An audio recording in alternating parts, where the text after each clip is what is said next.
Welcome to the US Bank NBC Sports Report. Welcome to Atlanta, Georgia, for the USA Collegiate Rugby Sevens Championships. 800 athletes from all across the country have convened here at Kennesaw State University to compete for the national title. A very good afternoon to you. Rupert Cox with you alongside Alex Corbisiero. We have reached the business end of the USA Rugby Sevens Collegiate Championships. Gold medals on the line in the next couple of hours. It's great to have your company. And Alex, we have seen some marvellous Rugby Sevens all weekend, and there are some memories to be made this afternoon. It's been outstanding rugby across the board, but now we're to where it really counts. The gold medal matches in the men and women's. In this men's matchup of Lindenwood versus White Life is the two best teams in the competition, fought their way through, meeting in a final. Really tough to separate these two across the board. Yeah, there was a lot of disappointment, wasn't there, when the Life University women's team failed to make the gold medal match, but the men just snuck through.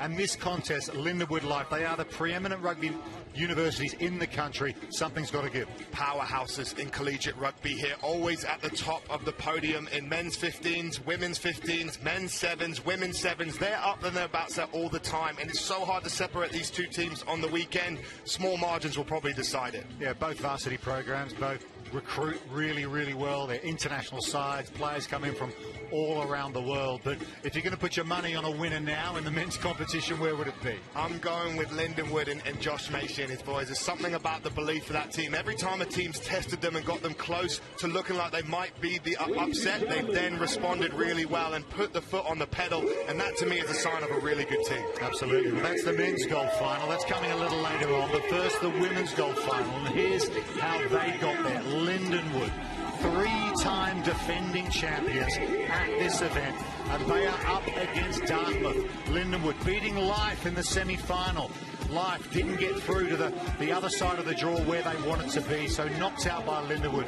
But Dartmouth, a real story, aren't they? They've done so well to reach this gold medal game. Done so well indeed to get here, winning an all-Ivy League semi against Harvard in a nail-biter. This is a match they lost in the opening round. They lost to Lindenwood, but this is a sign for redemption. They've got all the way to the final. It's all on the line today. But Lindenwood, you know, for me, they've been the cream of the crop. They're just such a good outfit out there. And there's been some wonderful rugby stories all week, hasn't there? We had the news during the week about the Rugby World Cup announcement. Men's in 2031, women's in 2033. There's some players here that could be featuring at those tournaments in years to come. Absolutely. This is what it's about, having something for these athletes to aim towards. There's an Olympic Games in America in 2028, and then you've got two World Cups for men and women's, like you just said. This is the game-changing moment for the sport and a real huge growth factor for the sport we love over here. Absolutely. We haven't only got Alex Corbisiero with us this weekend. We've also got Abby Gastidis with us this weekend. Of course, she took the USA7s Eagles team to the Olympics in Tokyo last year. And looking ahead to the men's bowl final, she's with the Penn State head coach. Over to you, Abby. Here with head coach of Penn State, Justin Hundley. Not the game you wanted to be playing in coming into the weekend, but it's the beauty of sevens. You still get to play for some hardware. What's the mindset going into this match?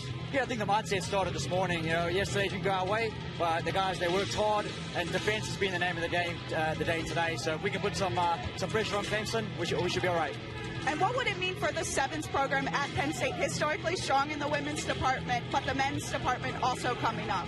Yeah, we've had some unlucky rounds in some sevens games, but taking home some hard will be great for the program. Thanks so much. Good luck. That was your US Bank Sports Report.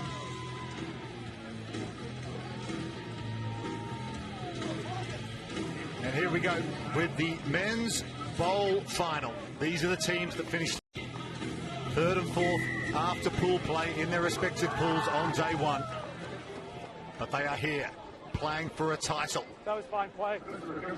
On finals day here. And it's Clemson around the outside, but the offload inside to a Penn State player, and Penn State will be able to run away here and try and get their attacking game into action. Good start though from Clemson. Alex showing a lot of intent off the kickoff there. Yeah, good restart, but just couldn't quite gather it. But then they respond, getting down to the right area of the field. Penn State with a little knock on here. And this in sevens is a big attacking opportunity because the scrum here is going to tie 4 players into this tight bit of space. It means it's 3v3 with tons of space to attack from. And let's see what Clemson can do with it. Clemson with another opportunity. Here's Cole Rinkler. Bounced off by Jesse Capriotti. Capriotti, he's slow to get up, still on the floor. Yeah, he's not well. They're going to stop the game here. Jesse Capriotti really putting his body on the line there, but contact to the head. You take no precautions at any level of rugby, and the trainers will look after him. That's a really tough blow for Penn State. Player safety is paramount in this competition, and Jesse is a legacy. His brother Tommy playing for Penn State and graduating. Jesse carrying on his legacy, but here's a look at what happens. Looks like he gets his head on the hip bone. Good technique getting it on the right side, but that hip bone, I felt it myself, can be a real sharp point to the temple, and you've got to look after yourself in these big games. No water, no water. Water off, boys, water off. Yeah, so the referee is just asking for the change to be made here, because Capriotti won't be able to continue. We'll go through the regulation head injury assessment protocols, and Penn State will tap and restart play here. We wish Jesse all the best, and we're back underway in the men's bowl final. Penn State in white. Nice offload there. It's Aiden King who's come on as a replacement. Here's Brian Stella. And that was a stellar step from him. He offloads the ball to the big burly character that is Campbell O'Halloran. Nice feet in midfield as well by Dalton Musselman. Beautiful ball over the top, just evades Stella. But here's Halloran again. He sets up the breakdown, and Clemson go digging for the steal. They don't win it. Referee deeming player not rolling away there, which doesn't allow you to compete at the breakdown because it impedes the arriving attacking player from trying to secure that ball at the ruck. Ethan Russell in Rowdy Bush. Basketball pass over the top to Aiden King. He's put on the floor by Cole Rinkler. Good attacking chance here for Penn State. Nice change of direction, but unable to take the passes. William Bombernick, and that was a good opportunity for Penn State. They switched the angle of play well, and they had Clemson in a bit of trouble. Had nearly all the possession in this game, but no reward for it so far, and it's just little last margins looking after that ball, because like you said, so creative with the switchback. Lots of options going there, but got to keep ball in hand as they now give Clemson an opportunity at them. Fine. Set. Jack Desmond feeds the scrum, shifted across by Tom Goodall. Here is Goodall again on the wraparound, and he has put that on a plate for Jesse Capriotti, who's back out there scoring for Penn State. Shows how valuable it was to keep him on the pitch in this game. Medics had a look at him, deemed to be okay. And he is a speedster on that touchline, knows how to finish and score tries. And the conversion here for Musselman. Yeah, adds the extra 2, they get the maximum. And he just runs this intercept line. It's high risk, high reward, because if that gets to the attacker on the outside, that's going 7 points the other way. But he chances his arm, gets in the passing lane, and that's a poacher's try if ever I saw one. Yeah, brave as well, because we've seen a lot of yellow cards this weekend for players knocking the ball on in the act of trying to intercept, and that's an automatic yellow in 7. So, as you say, risk, reward. Well, it was a rich reward for Jesse Capriotti on that occasion. Nicely shifted along. Another chance here for Penn State. Did that go forward? Yes, it did. No double for Capriotti on this occasion. Unlucky from Penn State there, but what a restart from Musselman. Getting the height on that ball that allows Penn State to get up there, compete, and get the possession back. Restarts are so important in 7s, as is possession. but it's costly for Penn State knocking that on, and now Clemson have another attacking opportunity, even though it's a little bit deep out. Yeah, they had quite a bit of ball, but it's all been down this end of the field. Cole Rinklin would have had an assist try if that pass had got to him that led to the Penn State score. They need a scrum half. They've got one finally. Jack Desmond swings it across to Baylor Williams. I like that wraparound play. They might have found the opening here through the gap, almost through, but a really good tackle from William Bumbernick, making up for that error earlier, but he got a bit of cramp, it looks like. He's down on the floor there, playing with only 6 in the line now. Penn State and Clemson have sensed an opportunity. It's Baylor Williams on a mazy run. He might need support. Lays it back on a plate, and here come Clemson, but they've made the mistake. Ulrich can't hold the ball. There wasn't much wrong with the pass.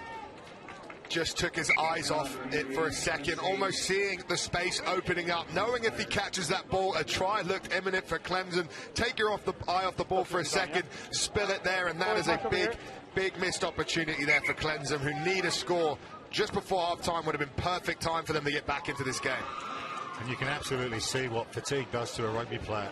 Their 6th game of the weekend, these guys, they've been turning around. It's the cooling down and warming up again, which saps the energy, not only playing 14 minutes of high-intensity sevens, and that's why errors come into games, because they had to work so hard all weekend. There's another loose pass behind the head of Dalton Musselman. He does well. He tries to get the ball clear. That's on the deck. Gone back, said the referee. We play on. Capriotti gets away once more. No flags up on the near touchline. That'll be a line out. I'm not sure I've heard the whistle yet. The referee hasn't seen the flag. We will go back. Put in touch right underneath that commentary position here. We saw it. It was a touch. Official was right there. I feel for the players burning a little extra gas out of the tank that they might need in this final game of the weekend. As you can see, Capriotti, he's been through the wars, but he's still putting it in, as I think there's one last play in this first half. Yeah, seconds out, but we will have a throw to this line out, so it will be an opportunity for Clemson to try and get their first point of this men's Gold Bowl final. Really just taking a knee here. Now, he did get a knock earlier on in a heavy tackle, looked very wobbly on his feet. He went back on the field, scored a try. And he's up again and continuing. They do take the utmost care with these players, but I think Capriotti might need a second look at half-time to see if he's okay to continue. Anyway, we carry on. Clemson, can they respond? Cole Rinklin gets the handoff going, but he's well wrapped up by Stella on the far side, of the steal for Penn State. They've muscled up a bit here. Shooting out of the line for Clemson was Max Tingham, but somehow Penn State hold on to possession. They got the 7-0 lead, and the chip through. This might work out for Dalton Musselman. Musselman gives himself a bit of space and finishes in the corner. Oh, take a bow. What a finish that is. Dalton Musselman, that had everything. Outstanding work for Musselman there. Just look, he sees the space. He is a playmaker, plays fly half in 15, sees there's no sweeper and no one in the back there. Kicks it through, but then has the ability to regather that. The zigzag to create a little bit more space, and that's a sensational try as he's going to try and convert his own try from the corner.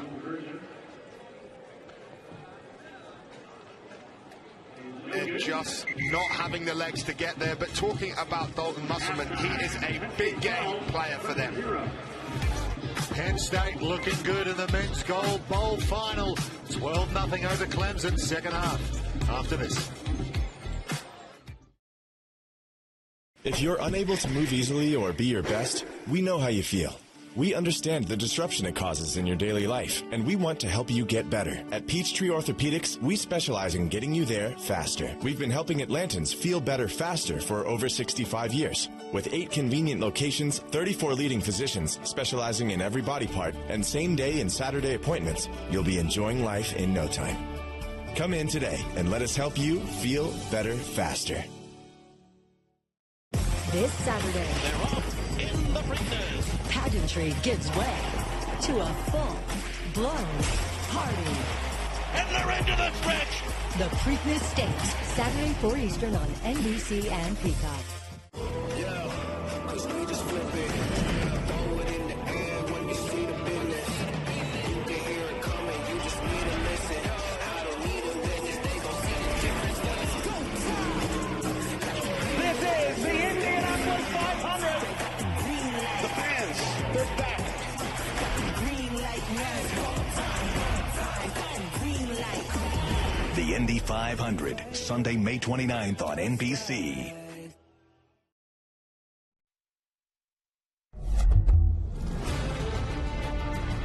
Welcome back. We've seen some wonderful moments here at the National Rugby Sevens Championship, not least Brown University. In memory of the great Kathy Flores, Rugby Hall of Famer, they won the Women's Gold Bowl title. Look what it means.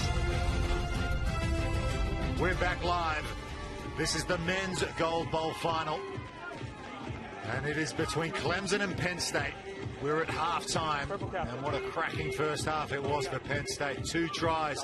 They lead 12-0. Clemson had their chances, but Penn State, so far, have looked a little too good. It will be Clemson running left to right, which will get us started, and climbing high for Penn State is Bryant Stella, who had an excellent first half. We'll shift it through the hands to Musselman, who came up with a brilliant score, as did this guy, Jesse Capriotti. He flings it back in the direction of Musselman. 2 try scorers working in tandem there. Brought down, here's Campbell O'Hara. Nice inside ball to Stella. Oh, beautiful left foot step. And again, he's got support with him. If this one works out, it'll be brilliant. And it is. What a score for Aiden King. But the stepping ability of Brian Stella. What a try. Outstanding work, using the full width of the field, keeping possession. There's the footwork that you talk about, Rupert, and it opens the door for King to get the finish. Came off the bench. Big King, he's been excellent for them. And the extra 2 from Musselman right in front. And Penn State looking good now in this Men's Gold Bowl final. That was so good. We should see it again. It has a little bit of everything. Lovely bit of switch, forward and back, into play, and then footwork to open the door. Arguably some poor defense there on the way, but they finish it superbly. Yeah, lovely camera work. See that beautiful run from Aiden, from Stella, for King to finish. We're back live. 19-0. Penn State over Clemson. They'll run it out of their own 22 through Max Tingham. He gets wrapped up, and look at King. He's all over it like a cheap suit, trying to win the ball back. But Clemson have it. Here in front of the mark.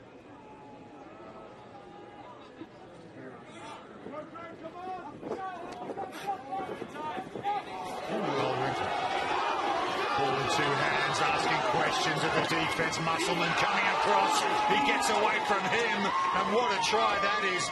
Cole Rinklin has thrown Clemson a lifeline here with 4:30 to go in the Men's Bowl Gold final. Beautiful solo effort there, and it's this spin that gets him through the tackle, which really opens it up. From that little spin, all the players bought it, opens the door for him through the defensive line, and then he has the speed. Musselman trying to make the cover tackle. He gets done by the footwork though, and he walks it in over the line. Potential lifeline for Clemson. 4 minutes to work with. They missed a conversion. But this was the moment. Spin, Defender bites it, and he goes all the way. Such awareness, let alone the athletic ability to stop at high speed like that with Musselman coming across. We're back live, 19-5, conversion missed. Still something of a mountain to climb here for Clemson, but they've given themselves a chance. There's the large figure of Charlie Overton, who's put on the floor. Bumbernick brings it across. There's King. There's Stella. I've already seen what he can do. He could sidestep you in a phone box, that guy. Gets the ball away to Halloran. And Clemson win the turnover. That was Owen Tucker, brilliantly done. He timed his jackal perfectly. And here comes Orich. Orich! I don't think he's got there. The ball's gone forward. What an opportunity. Chris Orich. My, oh my, this looked like the moment they'd be coming back into this game. But then, just inches away, he slips as he's getting near the line, can't quite reach all the way to the line, drops it. Lifeline for Penn State, because that could have been a big swing moment, making this a tight finish for them. Massive moment in the game. Sidestep was on, wasn't it? Just lost his footing. Can they get it back? Penn State have the breakaway. And guess who? It's Musselman, who will go 100 meters for Penn State. What a try. That is Dalton Musselman. No wonder they're applauding him. And he's a real leader in this Penn State team. I coached Penn State back in 2019, and this guy was just a young player there, but the work rate and attitude that he had was really on evidence to see that this is a player that's going to become something. I think head coach Justin Hundley has worked so hard with him for his vision, his ability to see space. He always had the athleticism. He works hard on his skills. He was always doing extra fitness, and there he has the gas tank to go coast to coast for his team, and a big response. And that should be it for Penn State, really, with the amount of time left on the scoreboard. Yeah, Dalton Musselman has well and truly put his stamp on this final. He's from Coatesville, Pennsylvania. He's a strong player, fly half, as you say, by trade, but with that headgear on, wouldn't look out of place in the back row of a scrum. Stella on the chase, makes a good tackle, and they force the error to Penn State. And bit by bit in this game, they're just showing they've got a bit too much physicality for this Clemson outfit.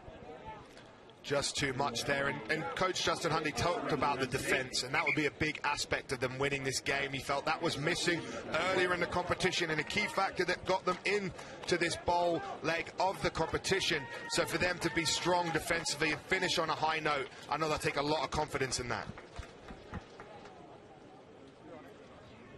Approaching the final 30 seconds of this men's Gold Bowl final. You've got some big games coming up for you. Women's Cup finals in the red and gold division, likewise the men's. Big national titles on the line. Penn State want to finish with a flourish here. Put an exclamation mark on what has been an excellent performance, particularly in this second half. Here's Caleb Smith, who's been given some minutes down the stretch off the bench. Stella, who's been excellent. Musselman, no need to mention his name again. He chips it through, does like the kicking game. Getting back is Cole Rinklin. Rinklin just turns the corner and dishes it over the top to Tom Goodall. Still alive. This is Orich, who was so disappointed not to score moments ago. You've heard the siren for full time. The clock's going to beat Clemson, but they'll want to finish with a score, no doubt about that. Fighting to the end. There's the step, the offload. Can't find the man. It's into Penn State hands. Aiden King, Musselman. What's he got in his box of tricks? Here's Stella. Oh, they've had enough. The hands are in the air. They kick it over the sideline. And Penn State are men's Gold Bowl winners here at the National Sevens Championships. A dominant performance in this final. And they deserve that silverware, absolutely. A really good performance from them. Penn State, Gold Bowl winners here at Kennesaw State. Thursday on Today. superstar Harry Styles takes over the plaza, kicking off an epic summer with the sounds of Harry's house. It's the City Concert Series, only on Today. 1, 2. It's the Billboard Music Awards, the biggest night in music, live from Vegas. With me, your host, Diddy. I'm the ringmaster with live performances from today's hottest artists. Thank you, Billboard. With an Icon Award from the legendary Mary J. Blige. Ain't no party like a Diddy party. Let's go. Let's get it. The Billboard Music Awards, live tonight 8 Eastern on NBC. And the countdown begins at 6:30 Eastern live from E!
We are here outside of Atlanta at the USA Rugby Sevens Collegiate Championships. I am here with President of Atlanta Sports Council, Dan Corso. A lot of exciting rugby happening here today. However, an even more exciting announcement this week that the USA will play host to the next 2 World Cups. Men's in 2031, women's in 2033, and Atlanta is one of the potential hosts. How excited are you in this city? We're really, really excited, and you have to give a lot of credit to USA Rugby and everybody involved in that effort to recruit that event for the U.S. At the Atlanta Sports Council, it's our role to recruit and host big sporting events to our city, so we know a little bit about that effort, and kudos to them for that job well done. If you look at this decade, we've got the 2026 FIFA World Cup, then the 2028 Summer Olympic Games, and then a 2031 and a 2033 Rugby World Cup. So it's a great way to end this decade and begin the next. We have athletes playing here today that will play in those Olympics and those World Cups. How is embracing this event part of that journey and that build up to those World Cups? Well, we have a proud legacy in the history of rugby here, whether it's on the professional or the collegiate side, and now on the youth side, it's starting to grow. So we'll use that road to the World Cup in 2031 as a way to grow that sport here in our community. Thank you so much. Appreciate your time. Thank you. Yeah, great to hear from Dan Corso. Some great things happening in rugby in North America right now, and we're into the Women's Red Cup final. Live action here with Navy up against Davenport. Navy were unbeaten coming into today after a brilliant Saturday pool round action here at the National Sevens Collegiate Championship. And this is the Red Cup final, so Division 2, if you like, of USA Collegiate Rugby Sevens. We've got the gold finals coming up after this, men's and women. But a chance here for these women to finish their tournament on a high and take away from silverware. That was a strong run over on the far side from Hayley Creech for Navy. They still have possession. Difficult ball that, just a little heavy, perhaps too much heat on it. And that's an opportunity now for Davenport to get their attacking game into action. Here's how they got here. Davenport beat Princeton 17-5 in their semi-final. And Navy had a shutout against Northeastern, 28-0. So perhaps a little less energy expended by the Navy coming into this one, but make no mistake, Davenport have been really impressive so far this weekend. Their first time with the ball in hand. Flinging it back in field. A little loose. They still have possession, giving up some yardage, but they'll try and come away with it now. Maintaining the ball so important in the game over Rugby Sevens. Here's Megan Bird, who was brilliant in the semi-final, and there she goes again. Flying in for another try is Bird. What a score. She's been outstanding. She's been electric all weekend, but especially today on Knockout Rugby Day, she has turned up in the semi-finals. Flyer down the touchline again. On the touchline there, she has got bags of pace, and she just weaves around that defender and then just cannot be caught. Important extra 2 opportunity here to get the maximum 7-point haul. Aubrey Christ will knock it over. So there you go, 7-0 Davenport. And just simple hands to get on the edge. And when you have a speedster and a danger player, that's sometimes all you need to do. Sweeper not even able to get close to her there on the cover tackle. Little in, little out. That is lovely work from Bird. You've got a player with that kind of pace at your disposal, then it is just so important to get the ball out wide, and she rarely fails to deliver with that kind of opportunity. Does Bird makes the tackle on this occasion, and the ball comes clear. And there you go, with and without the ball, they're getting it done at the moment. That was Addie Ochoa in the tackle alongside Bird, and a Navy player needs some attention here. That was heavy D. Strong D from Davenport there. And if you look, it's Bird who comes in off her wing, sees that they're not going for the offload, and just kind of sandwiched between 2 players there. And that's when the ball spills out. Doesn't look to be anything high or anything like that. Sandwiched in there, maybe gets a leg or ankle caught as she gets up a little gingerly here, being helped off. But hopefully she's all right. But that was really good defense from Davenport, keeping Navy in their own half and now getting the scrum opportunity to attack. And we've said it before, but in sevens, the scrum is such an attacking weapon. You know, you have so many players condensed in one area of the field. There's lots of opportunities to attack. Yeah, Charlotte Talwin will go to the sideline, and Anna Olziewski has replaced her in the 11 shirt. But it's more attacking play here for Davenport. Women white getting it done at the moment, looking pretty strong early on here. Abby Kowalski involved. There's Ochoa again, loose ball over the shoulder, scooped up by Maria Pruitt on the halfway line. Ball in 2 hands, asking questions of the defender. Catcher pass, draw the defender, guess who's got it? It's Bird once more, cover defense coming across, little in and away. She's just unstoppable right now. Is Megan Bird. Well, Davenport are going to take some catching from here. You've got to love this about rugby. You don't always have to be the biggest, the strongest. It can be a game for all sizes, but in the game of sevens, pace goes a long way, and she's got so much of it. Yeah, it all comes from good defense as well. Denying your opposition the opportunity to get their attacking game going. Difficult conversion, straight enough, but won't get the distance. So 12-0, 2 minutes to go in the first half. And here it is again, almost carbon copy of what we saw before. Just feed that speed on the edge. Last little juke in and out, just to make sure the defender doesn't have a chance at her, and she gets it down, in and out there, catching her.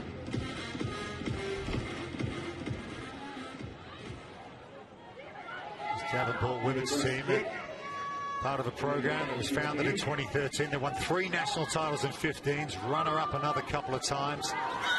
They've won a trio of sevens titles as well, so we shouldn't be surprised by the performance they're putting in here. In this Red Cup final, can Navy respond? Opportunity now for Hayley Creech. She's got some green space in front of the cover defense coming across. Will Creech have the pace? Just about gets there. She does. that try for Navy. Haley Creech. She ran like Haley's Comet there. She's been a live wire all weekend, and she again is another pace merchant out on the outside. And you know, end-to-end stuff, lung-bursting run there in this heat after such a long weekend of rugby, going again and again to keep finding a way to put it out on the field like that. Outstanding work. Important attempt at the extra 2, won't get there. Remains 12-5, 7 the difference. That's one score. Creech from her own 22. She only had one thing in mind. She says, I am going all the way. Gets on the little arc to get outside her defenders and then just pins her ears back with absolute determination. Not stopping her there. Gets the ball in the other hand just in case the tackler gets her. Dots it down for the try, and Navy have a chance.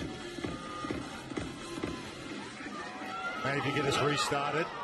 That's gone the requisite 10, and they've got the ball back. That was expertly done off the restart. Really good play from Marissa Meyer to bang that side back on her own side. Nicole Depre and Creech involved together. They maintain the ball, showing good patience. Last play of the first half here. They'd love another try before we go to the break. Meyer looking to offload, wisely holds on. They set up the breakdown, reload and go again. Through the hands of Herring. Depre, Creech has got it again. She's put the ball under her left hand, but look at the cover tackle on that occasion. Had to be made and was. Otherwise that was try time for Navy, but it's still on for them potentially. Shooting out of the line is the Davenport defense. Birds going in for a hit as well, but they pick and go from the base, and it's an opportunity now for Marissa Meyer. She's got one to beat, the in and away. She's got support if she needs it. There's the offload, and Amy Dalzima will put it down for Navy. They are well and truly back in this one, fighting all the way. Never say die attitude from the Navy, and one of their big differences this weekend has been their conditioning. Very well conditioned side, obviously being in the armed forces and put through their paces, and that paying dividend in the last couple minutes of this first half. Conversion to level it up, they make it. It is 12 each at the break. What a first half we have seen in this women's final. Navy and Davenport going to the wire. It's 12 each. We'll take a break.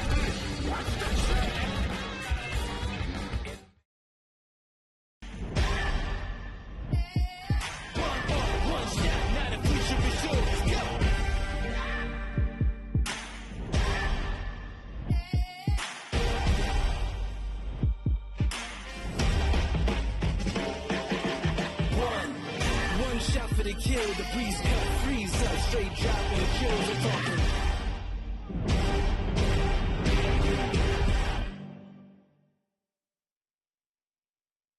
What's it like having Xfinity internet? It's beyond gig speed fast. So gaming with your niece has never felt more intense. Hey, what does this button do? No, don't! We're talking supersonic Wi-Fi, 3 times the bandwidth, and the power to connect hundreds of devices at once. That's powerful. Couldn't have said it better myself. You just did.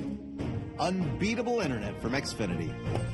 Made to do anything so you can do anything. Whoa. This Saturday, They're off in the Preakness. pageantry gives way to a full-blown party. And they're into the stretch. The Preakness Stakes, Saturday 4 Eastern on NBC and Peacock.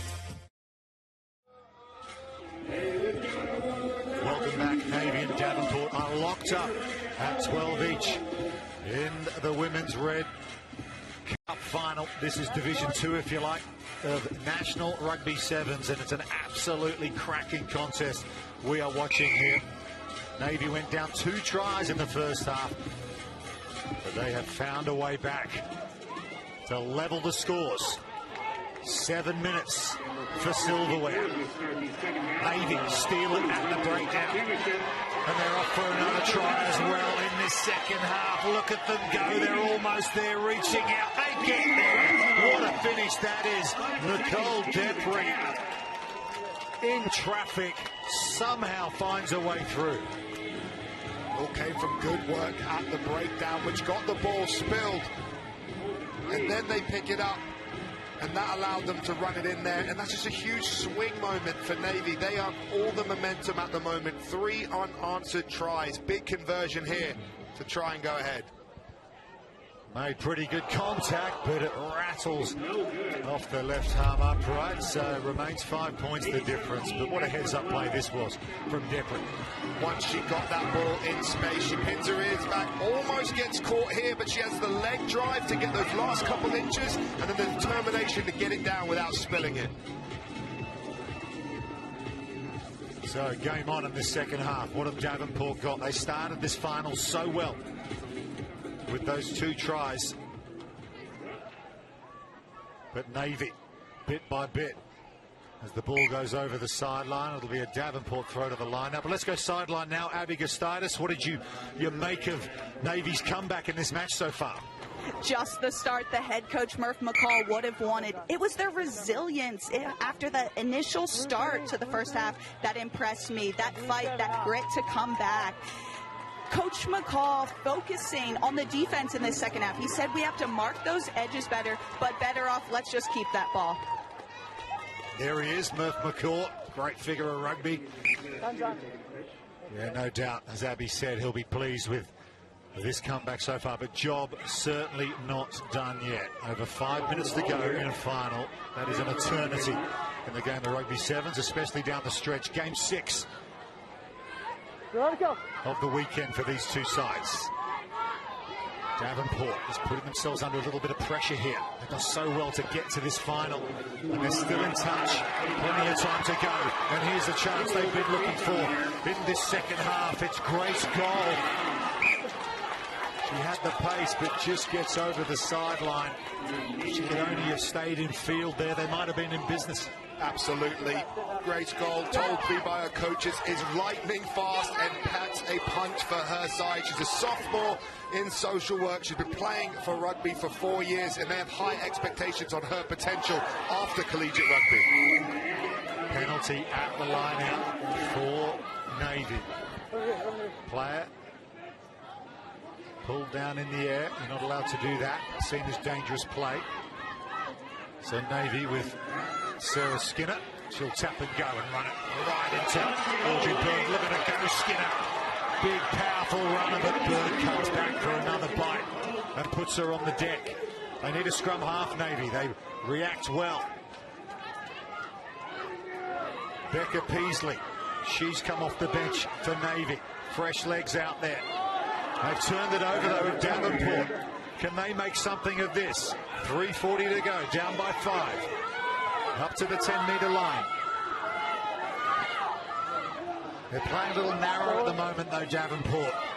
They look exhausted out there. They've had to do a lot of defending towards the end of the first half, and in the second is Davenport ball.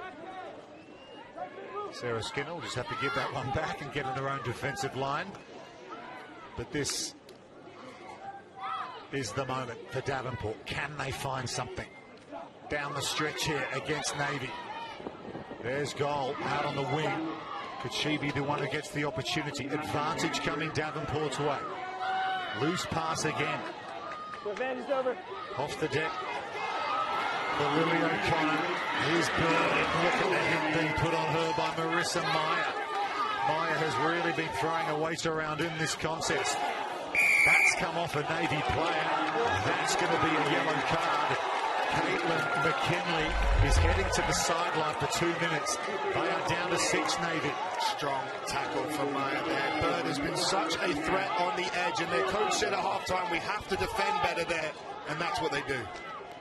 But they're down to 6 players, Navy, and here is the opportunity for Grace Goal. We've heard about the pace. Goal, she just can't get away. And this Navy defense, 6 on 7, are somehow keeping Davenport out. Outrageous defense. The Navy just seem to not know when they're down and out. Unbelievable cover work. We talked about how she's lightning fast. She gets the jersey, which allows her to use her momentum just to drag her into touch. That's how close that was to turning this game on its head. Anna Olszewski with the tackle for Navy.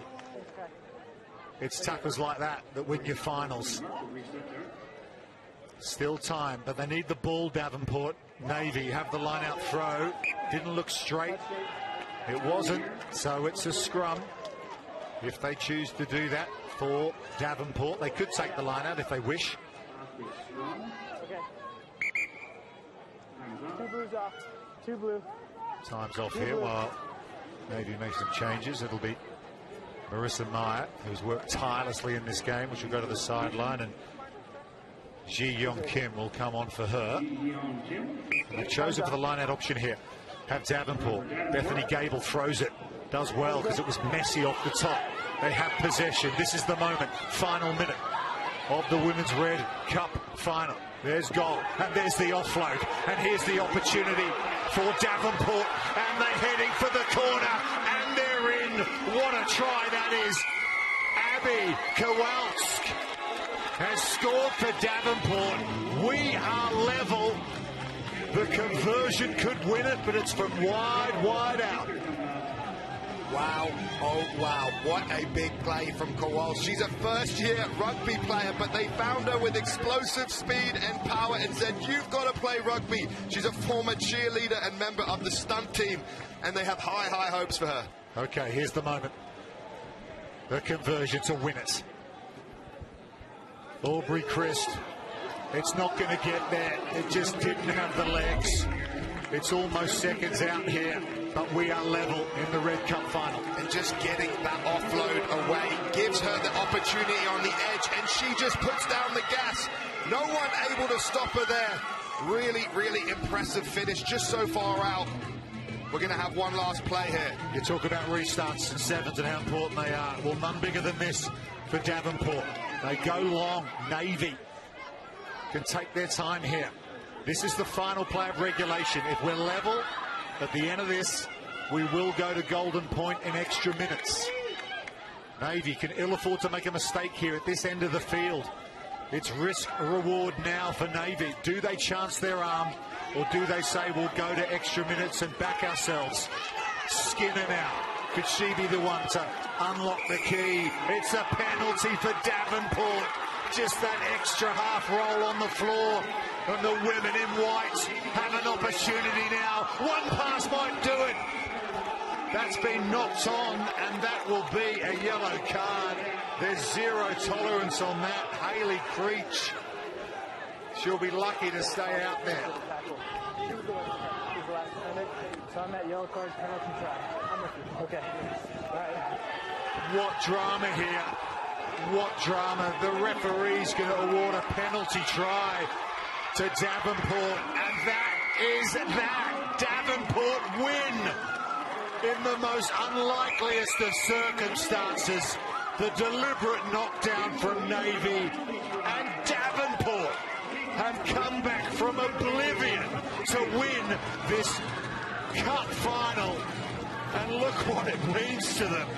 An extraordinary finish, Alex. What a final, what a finish. Dean to be the last defender, so a try would have been imminent had that foul not been happened. That's what leads to the penalty try, and it doesn't matter how you win it, but Davenport getting it done in a nail-biter. Both teams emptied the tank in this one, and they deserve it. Unbelievable achievement. It had everything, that final. Absolutely everything. Davenport took an early lead. Navy came storming back, but Davenport have won it. Big finals still to come. If they're any good as that, we'll be okay. Keep it here.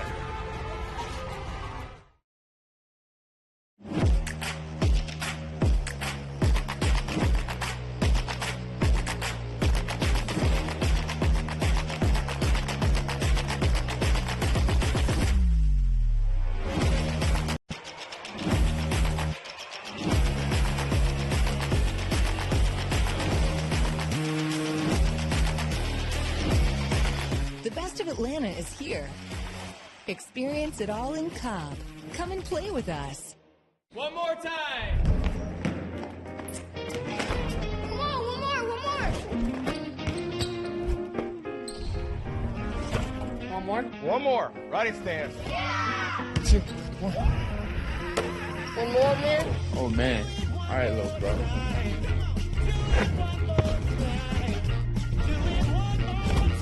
Want more?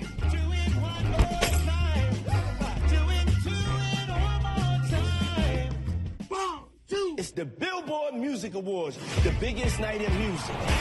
Live from Vegas. With me, your host, Diddy. I'm the ringmaster. With live performances from today's hottest artists. Thank you, Billboard. With an Icon Award from the legendary Mary J. Blige. Ain't no party like a Diddy party. Let's go. Let's get it. The Billboard Music Awards, live tonight 8 Eastern on NBC. And the countdown begins at 6:30 Eastern live from E! It's a tough business. It's a lesson I learned from my dad. Injuries are just part of the game. Check this out. Shopping for gloves must be hard. All new Young Rock, Tuesday on NBC. It's time to get on your feet. Let's rock. Russell Wilson has a new home. It's going to be rocking. This incredible divisional playoff game. Are you kidding me? Joe Burrow. Tom Brady, quarterback duel for the ages.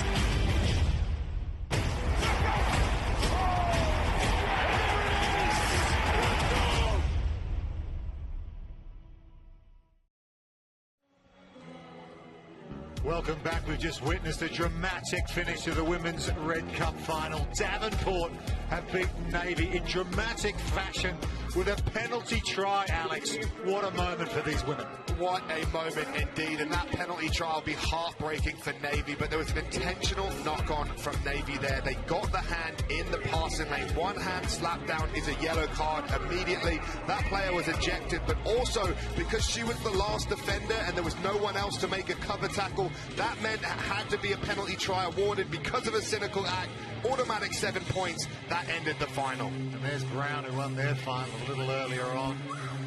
A great moment for them as well. These players making memories, moving swiftly along now. We are into the Men's Red Cup final. Harvard against San Diego. And here's a reminder of how they got here. Harvard, they beat Iowa State 24-12 in a brilliant semi-final earlier on today. And another close run thing between San Diego and Nebraska on the other side of the draw. So it's Harvard v. San Diego for the Men's Red Cup trophy. Harvard in their black outfits with a big H on the front. It's the 150th anniversary of Harvard rugby. In 2022, they'd love to finish with a trophy.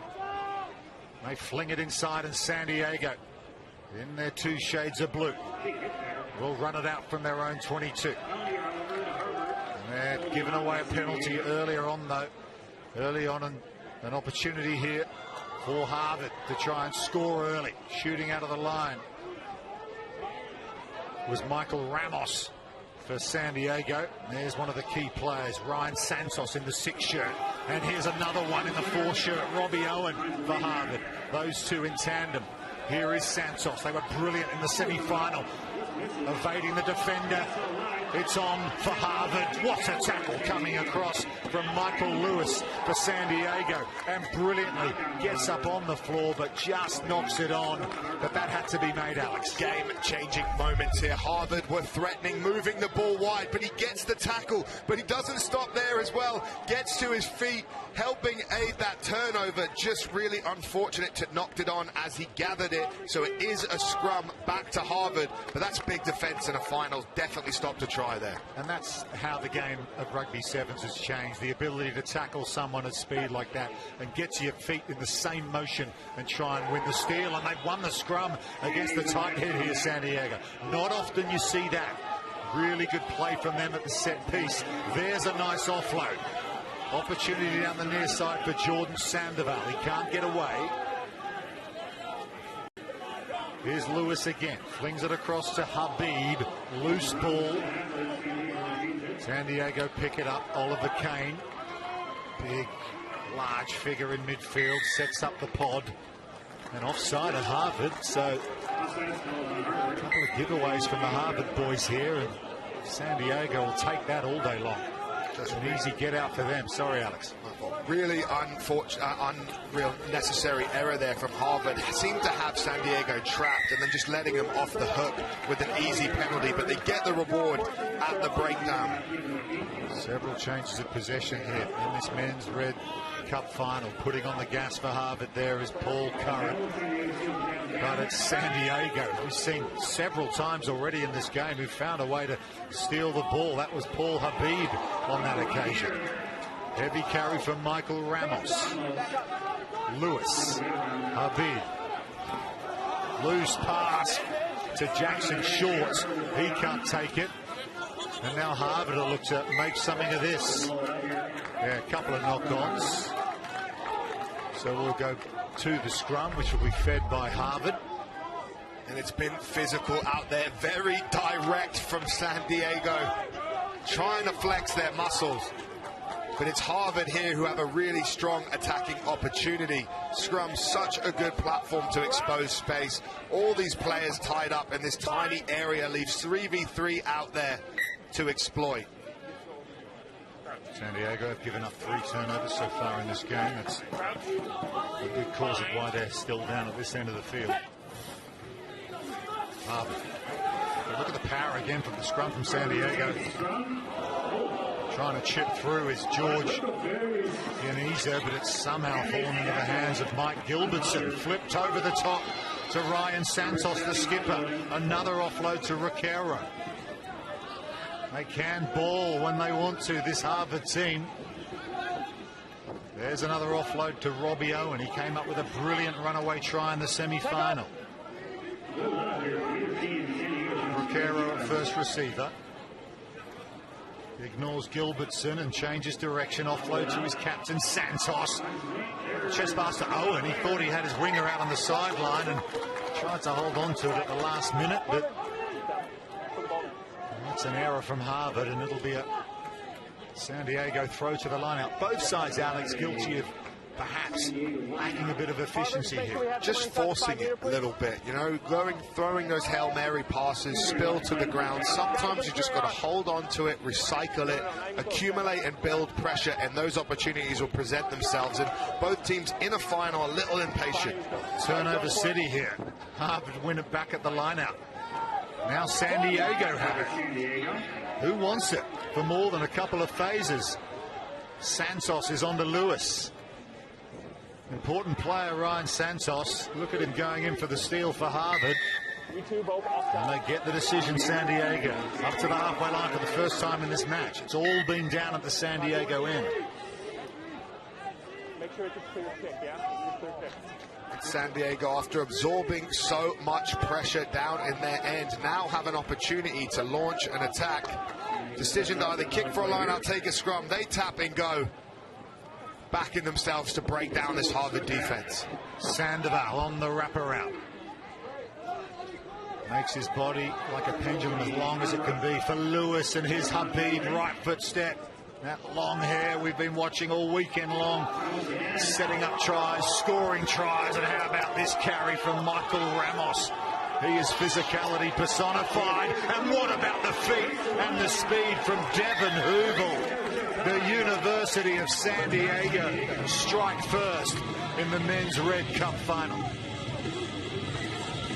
And that's what finals are about, taking your opportunities, and the patience of San Diego. They weathered a storm, finally getting down into the right areas of the field, and they come away with the TRY.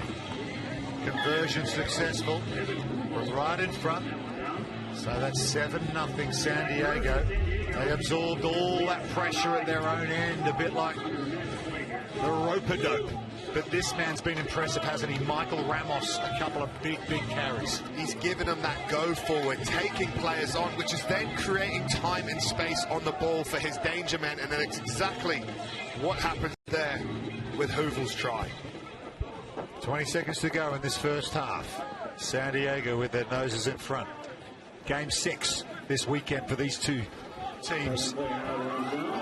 But an opportunity opens up now for Mike Gilbertson. He's got his captain inside. He floats it in beautifully. And here he goes, Ryan Santos, to respond for Harvard. Oh, two of the big boppers from Harvard getting it done. He'll put it down behind the posts, and they'll level it with the conversion.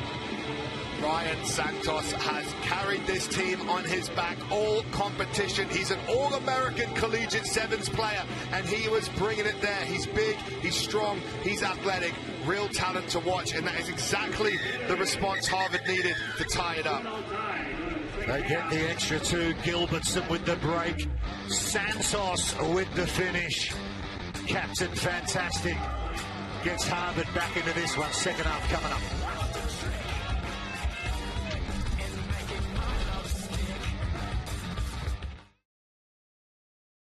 Life is about the moments, the good and the bad, the big and the small. But sharing these moments has become messy and noisy. Until now, meet LifeKey, a new way to share in the moment with your closest friends and loved ones. With just a tap, LifeKey provides peace of mind and security without the distractions, and it never needs a battery or charging, so you can focus on the moments that matter most. Learn more at lifekey.co. Rise and shine, people. We're doing Sunday brunch in the big league. It's an early bird special in the bird between the Cardinals and the Pirates. MLB Sunday leadoff exclusively on Peacock.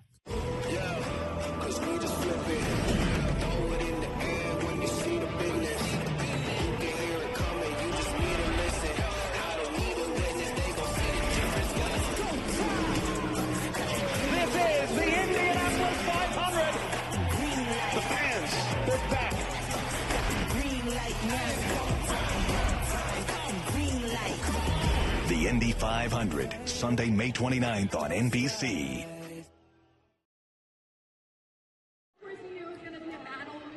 Welcome back. We're halfway through the men's Red Division Cup semi-final. This is Division 2, if you like, in National Collegiate Sevens, and Harvard and San Diego are locked up at 7 each. A belting first half of rugby.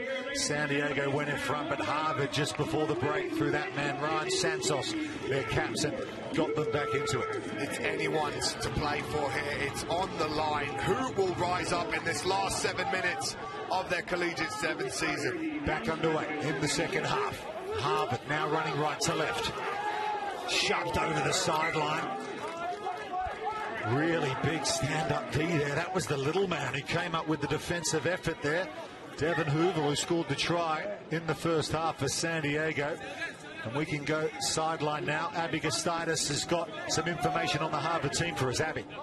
Harvard finally looked threatening at the end of that first half, going forward, getting the try, catching up with the head coach, Mike DeMontopoulos, who said we're lacking that bit to get back and realign. They're very flat, looking tired. He's looking to put some fresh legs in to finish out this match. Thanks, Abby. And off to the races goes Michael Ramos, who's given San Diego so much go forward in this final. And here's an opportunity now for Alex Lim over on the far side. He's come off the bench. Fresh legs for San Diego through the hands of Oliver Kane. Here's Habib, dangerous player, tough to put on the floor. Lewis. Hoovel flicks it out the back as Hoovel. Opportunity here for San Diego. One more pop-up might do it. Really good defense that time from Robbie Owens. Still on for San Diego. They got numbers. They don't need them because Lewis has darted with the pick and go from the base in behind the ruck, and he puts San Diego back in front. San Diego striking, him just sniping near the ruck, and because of so many threats all over the field, defense is looking out, he goes short, and they can't stop him from that range. Big player for them all weekend. Oh, it really has been, hasn't he? And we saw early in the first half the defensive effort from him saved a certain try early on in this match.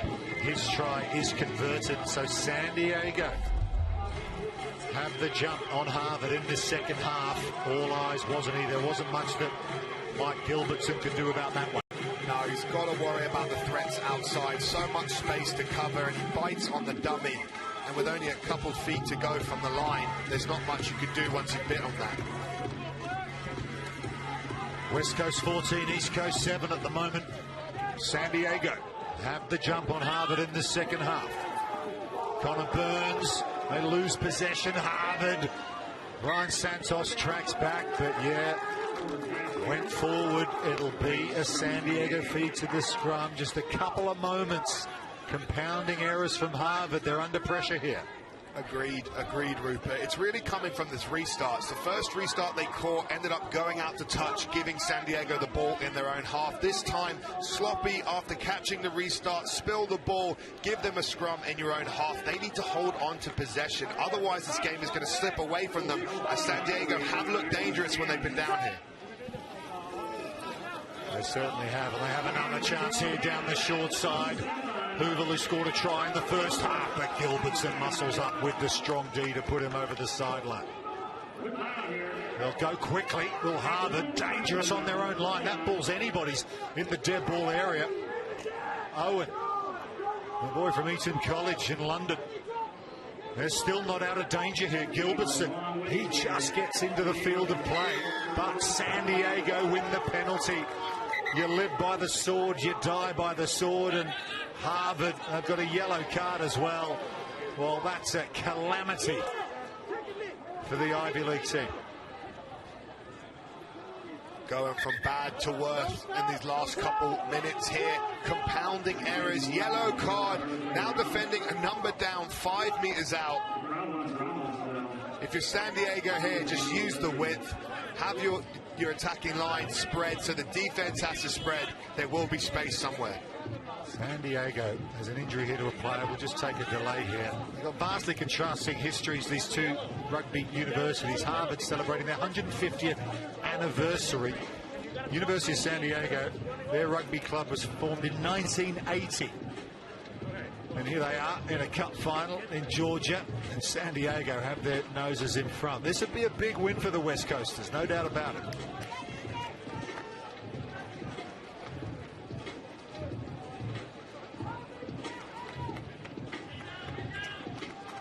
So Harvard down to 6 with the Stern yellow card. It's the player to injury as well. So difficult moment for Harvard, right on their own line, and San Diego are over again. And it's Michael Ramos, who's like a runaway truck that close to the line. Good luck stopping him from that kind of range.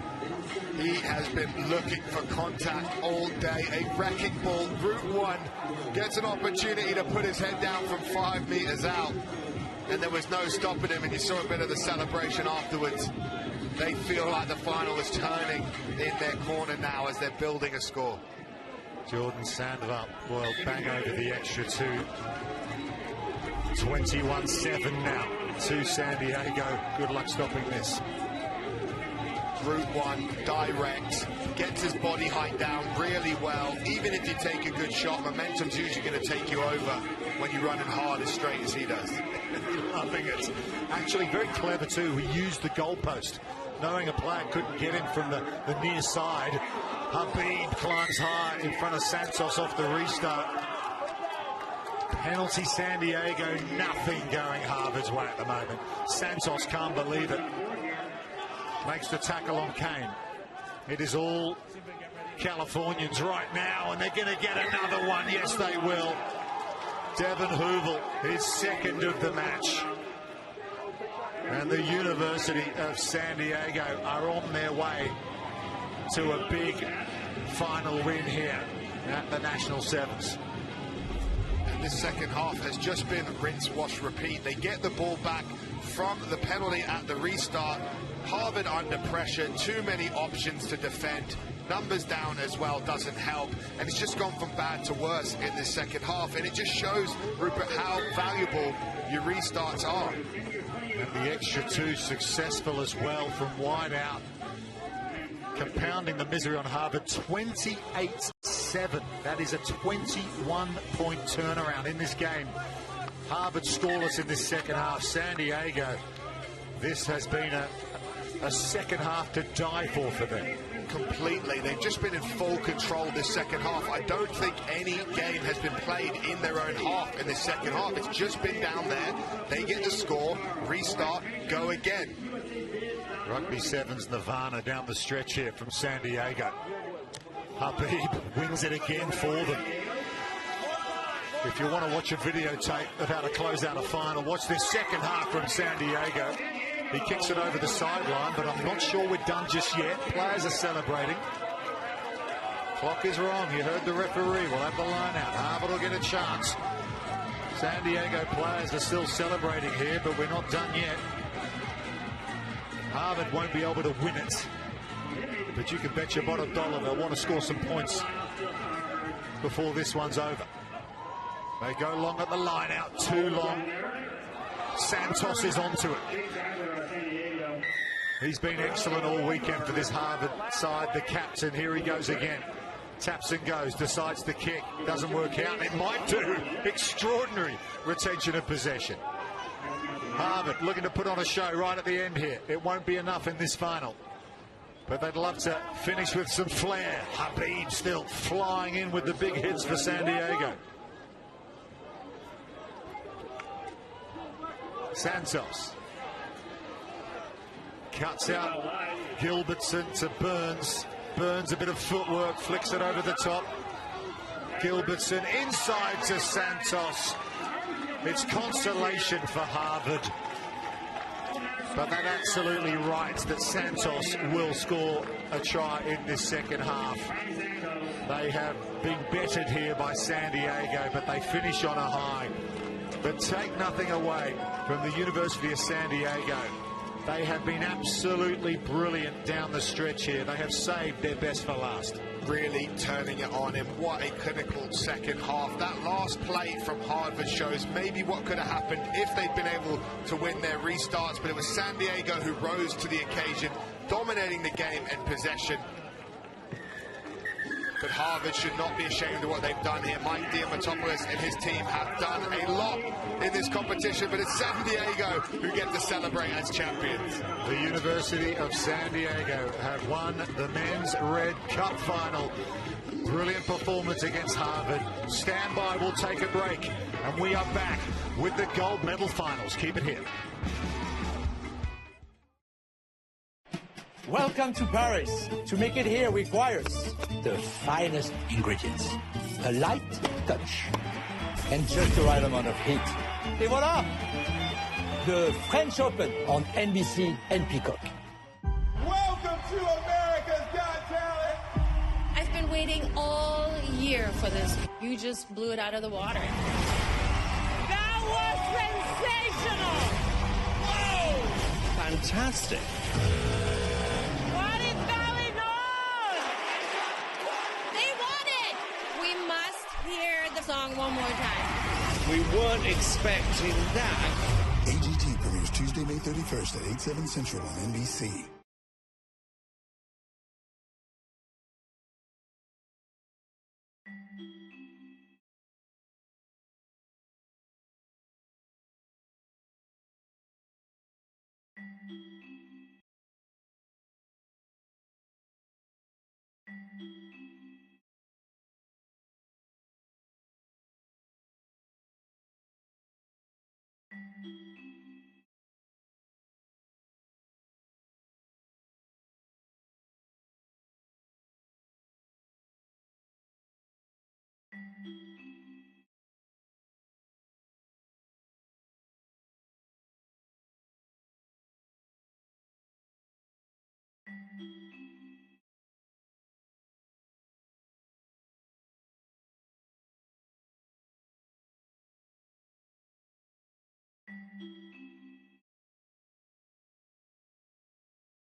Welcome back to USA Rugby Sevens Collegiate Championships here at Kennesaw State University, just outside the city of Atlanta in Georgia, and we are through to the final 2 games of the weekend. These are the big ones, the preeminent Rugby Sevens contest in the nations, the Women's Gold Cup final. Lindenwood up against Dartmouth.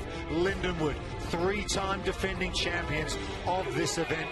They knocked out Life University in the semi-final, and they beat Dartmouth 31-0 in pool play yesterday. So a huge task here from the women in green, who have possession off kickoff. They are running right to left. They're up against the Lindenwood Lions, who have swept all before them this weekend, and they've been winning trophies for fun in 7s and 15s for several years. Here's one of Dartmouth's key players, Henrich. Emily Henrich. She was excellent in the semi-final to get to this stage. And it'll take something extraordinary from them to knock over the big guns. We can go sideline now where Abby Gastidis is standing by. Abby, what's it going to take from Dartmouth here to try and challenge the defending champs? It's all about key players like that woman, Emily Henrich, stepping up, bringing the energy from the start. We both know these teams are competitive, but it is the 6th game. Lindenwood have had the easier path, not being challenged except in that first half of the Life game, whereas Dartmouth have fought their way the entire way. It'll be a great match ahead. Lindenwood coming up with the error. Thanks, Abby. Try was on there for Helen van Hatsen, the Dutch flyer. There she is, couple of tries in the semi-final.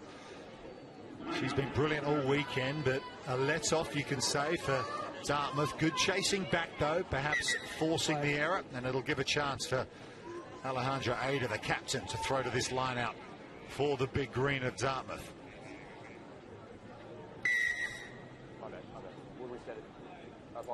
Premature blow of the whistle there from the referee, so we'll throw that in again to the line-out.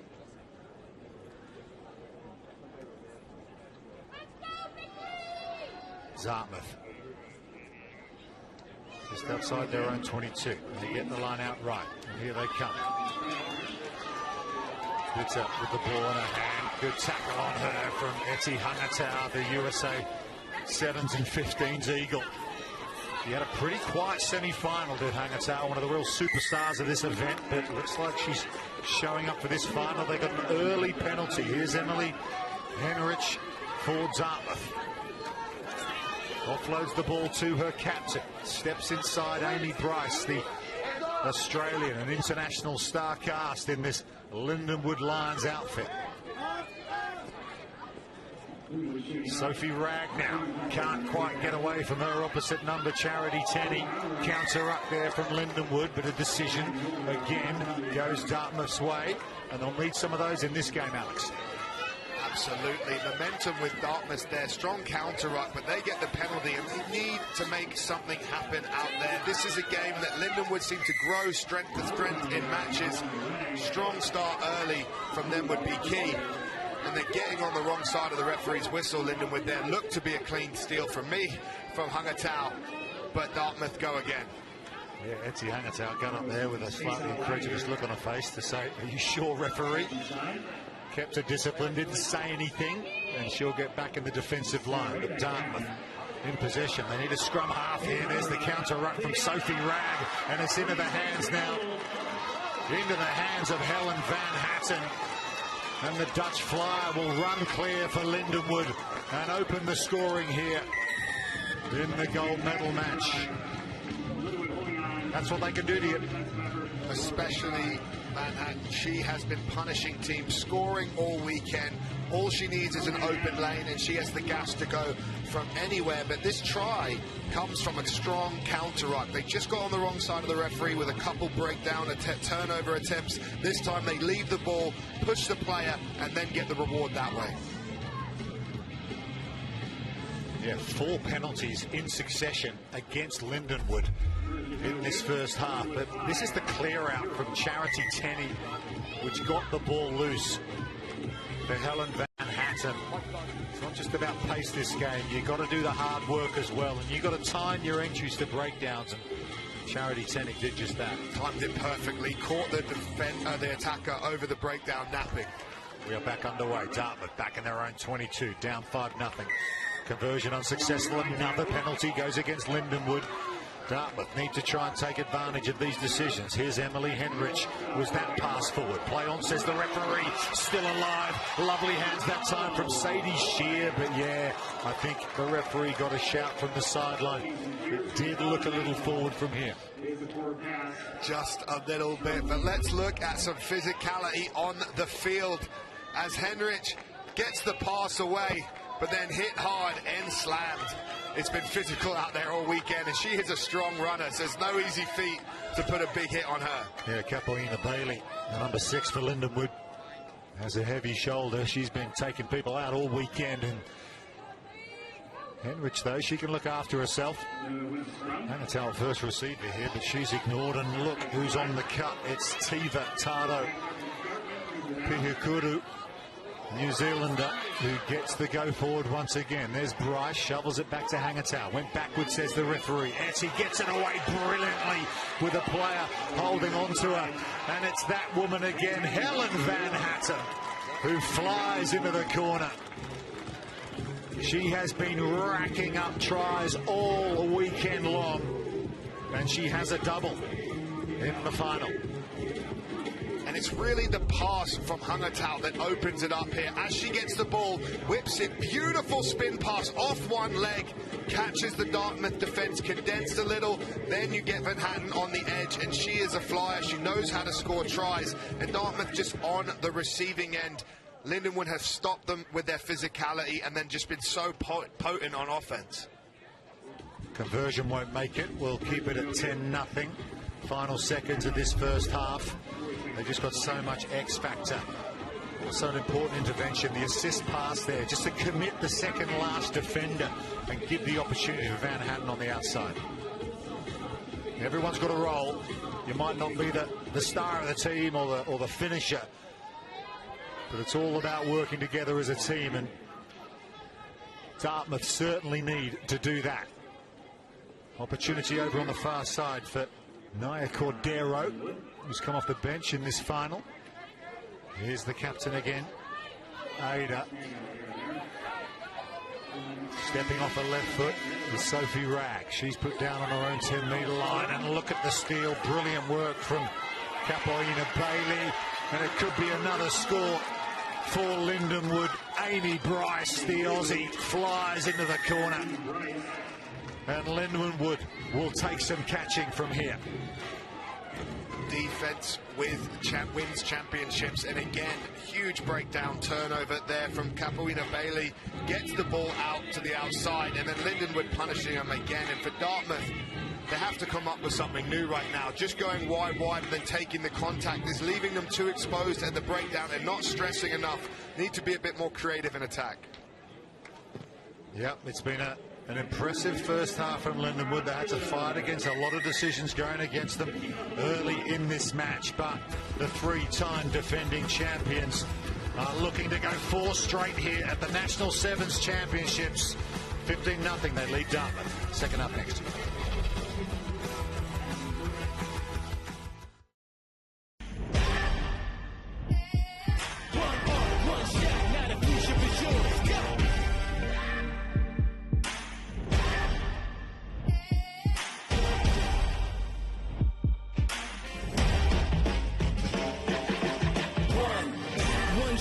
Kill the priest, cut freeze, straight drop in the kills. I'm talking.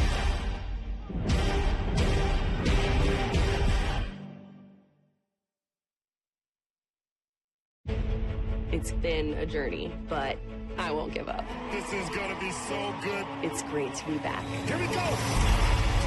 Ninja completely changed my life. She is a fighter. This is my year. What a comeback! For your father, look at the emotion. He's dropping to one knee. Go get that buzzer.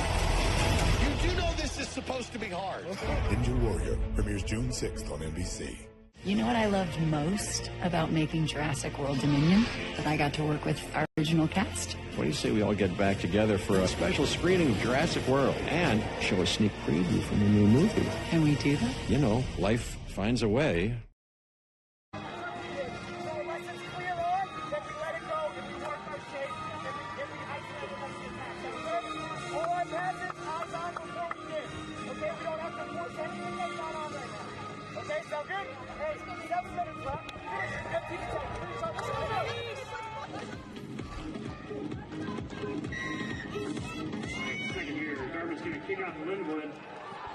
We're back underway in the second half. Great to get the inside the huddle there from Billy Nicholas, the Lindenwood head coach, multiple winner of national titles, in charge of this Lindenwood rugby program. 15-0 and a big hit coming up there to start this second half from Anjali Pants. Strong tackle here and just catching the ball in that hit, knocking it forward. Dartmouth trying to come out with a bit more physicality in defence, which I think will really help them, because they've got to get on the front foot and stop Lindenwood getting easy, quick ball. But this is another attacking opportunity for Lindenwood with the scrum. She felt a little hard done by there, did Anjali Pant, about the knock-on call. She put the hit on, wanted to make a difference, but it's Lindenwood ball once more. 15-0, they lead it. The chip through. Will it set up for Bryce? No, it won't. Sophie Ragg gets back for Dartmouth, but penalty coming to the Lions. Holding on is the call. Just talk us through that, Alex. What's the decision there about? Why was the referee unhappy with the Dartmouth team at the breakdown there? Dartmouth's just getting on the wrong side of the referee. They're obviously holding it on the floor. Once you're on the floor with the ball, you cannot continue to play it. You have to allow the opportunity when the tackle's complete for the defence to have a go at competing, or for you to release and let your team rock over and get it, and they didn't do that, and that's what got the pen. Lindenwood looking for their fourth score, but how about the tackle running back from Cordero? Brilliantly done, a try saver, but another decision going against Dartmouth, and Lindenwood will walk it in for their fourth try of the game. It is Puni Pual Skips who has the score, and no matter how hard Dartmouth dig deep to try and keep these Lindenwood players out, they just can't stop them scoring tries. Lindenwood are just relentless. Cover tackle comes in for Dartmouth, but good recycle work at the breakdown. They get the pen. Again, no time to realign. And Lindenwood score, almost a walk in there, and it's just all the momentum in their court right now. Dartmouth have to get back on the right side of the whistle. The referee and giving Lindenwood the constant penalties is a recipe for disaster. They need to do something with ball in hand, and they'd be squeaky clean on defense. Conversion didn't make it. 20-0 it remains. Demi Allen kicks deep. Why not? 4 tries to the good for Lindenwood. Emily Henrich just has not had a look in this game so far. She was brilliant in the semi-final to get Dartmouth to this stage. They're working on the cut, but how about the hit that time from Capoeina Bailey? They're not missing at the moment defensively, Lindenwood. The words of Billy Nicholas ringing in their ears from half-time, and they win another decision. It's a complete opposite to the first half, isn't it? All the penalties now, all the decisions are going against Dartmouth. That's 4 in the second half. It just kills you, but they're putting on a defensive masterclass, Lindenwood, there, and the breakdown work, getting the turnover. Capoeina Bailey was 2 strong tackles. Henrich, that was really well read, the chip through, but the blindside tackle coming in from Bryce, and it's going to result in another try for Skips. Skips, who'd make the starting lineup of pretty much any team at this competition, has come off the bench and scored a double. Here's Bailey, reads the switch perfectly, stamps her authority with her leg drive, and then again makes the tackle from Lindenwood, and that spilled ball transition attack is perfect because the defense is out of line. They've just gone from attacking, they're not connected, they're usually on the wrong side of the ball, and it just opens up for you, and that's why defense can be such a weapon in the game of sevens. It's just more good news for the Lindenwood Lions. They will take some catching from here. 27-0. She didn't see that coming from Bryce. Needed a shout from a teammate or something, and Skips, well, she didn't have to do too much to pick up her second score. 27-0. Dartmouth run it out off the restart. Here's the skipper, Ada. Loose ball, can't be taken by Anjali Pant, and Lindenwood will have it back. And They've emptied the bench now here of Lindenwood, but some of these Lindenwood players have hardly ever lost in a Lindenwood shirt. Their record is extraordinary. They player like Tiva Taro Pihikuru, she's never lost a game of 15s. They've won 4 national titles. She's never lost a sevens event.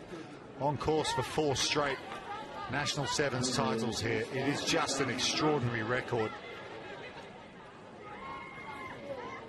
Bryce and Van Hattem working together on the cut. She's looking for a hat-trick here, Van Hattem. Sukuafu to Irifali. Another decision for Lindenwood. Davenport, Dartmouth rather defence just have to track back once more. Here's Van Hattem. She probably could have scored it herself. She gets back to her feet, takes the ball, will reach out, and she will have a hat-trick. Helen Van Hattem has a triple in the Rugby Sevens Collegiate Championships final, and that will put this one to bed.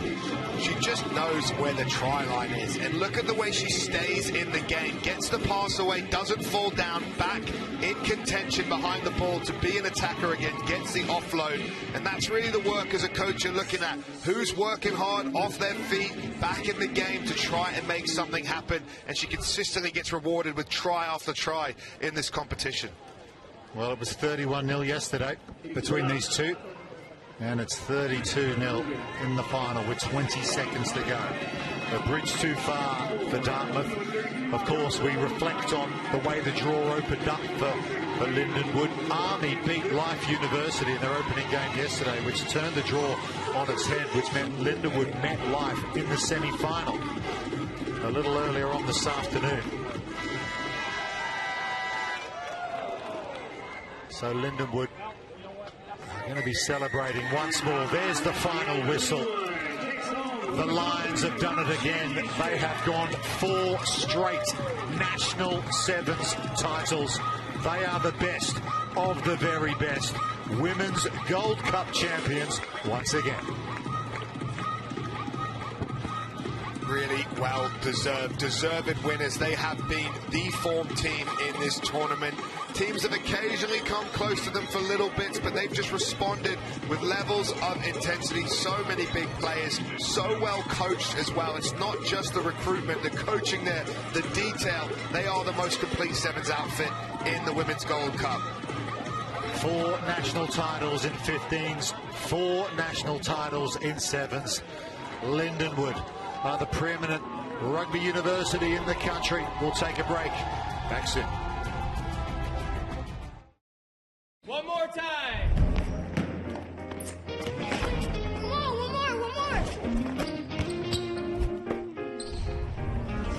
Come on, one more. One more. Riding stance. Yeah.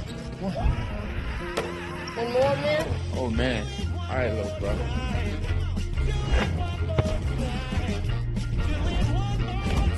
Want more?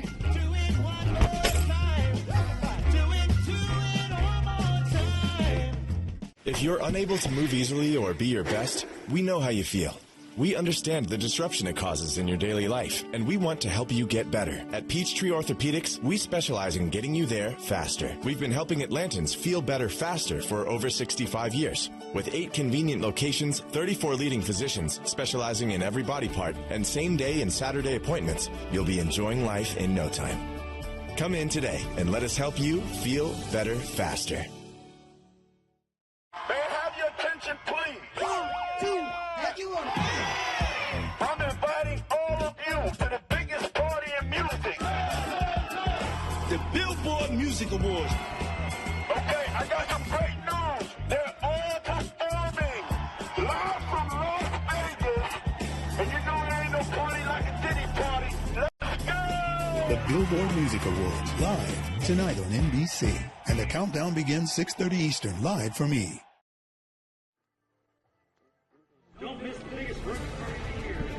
Welcome back to the USA Rugby Sevens Collegiate Championships here on NBC. Men's Gold Cup final coming right up. It is the great rivals of USA Men's Collegiate Rugby. Lindenwood And Life University in green. There are the Donovan Law and Darius Law, twin brothers, who have been so brilliant this weekend. And what about this guy, Nick Hardrick II? He is absolute gas on the wing for this Lindenwood side. This is going to be worth watching. What a team Lindenwood have been at this tournament. But tough to call, Alex Corbusiero. Both these sides have shown some brilliant stuff all weekend long. Who are you picking in this one? I think I'm going to go with Lindenwood, but I'm not sure. Life have really surprised me. This is the matchup we've been wanting to see. The two best teams making their way through the brackets, coming to the championship game. It just comes down to small margins for me. I think both teams have threats in weapons, possession, discipline, probably the deciding factor. It'll be Life University who gets us underway in the men's Gold Cup final. They're left to right in their green shirts. Lindenwood in white. The Lions will have early possession here. Here's the danger man, Nick Hardrick II. Couple of scorching tries in the semi-final to get them here to the main event. Opportunity here on the near side, but the defensive tackle comes across from Oren Bitzer for Life. That had to be made. It'll be a lifeline out throw. Really good defense from Life there as Alberts was looking to put the pedal down and test the metal of the defense. Going for it, but brought into touch. Really strong defensive set from Life in the opening exchange. Garth Hoffman will throw this in. There's Simon Marnie at scrum half. Roberts across to Darius Law, the twin Law brothers, to his brother Donovan out on the wing. Looks to offload the ball in field, but decision goes the way of Lindenwood. And here they come. Evan Williams shooting out of the line again. The defensive work of Oren Bitzer. He's absolutely everywhere on D as Bitzer. Simamani thought he had rights to that. Referee thought otherwise. Williams, he taps and goes quickly. A little too quickly. Perhaps a rush of blood there from Evan Williams. You can see Lindenwood are trying to up-tempo it, making me think they're backing their fitness in this game. Want to play fast, but you've got to look after the ball and possession. Just getting a little ahead of himself, spilling it there sloppily and giving possession back to Life. And what is a centre field scrum? A very strong attacking position. They've got one player behind the scrum, one on each side. Lots of room to attack, deciding that depending on the side they go. Here's Julian Roberts. Spent some time down in Chula Vista at the National Academy. And Law up to the 22. Going in is Hardrick II for the turnover, and he gets it. Here's Williams from Cowbridge in Wales. And a nice little offload, but it's back in Life hands. Falani Simamani, who was electric in the knockout matches earlier today. Here's Darius Law again. Law puts the gas on. Inside ball to Hoffman. Oh, that's brilliant from Life University. The big Georgian, Lavani Galobashvili, still going. He's so powerful. But they just keep him out. Law.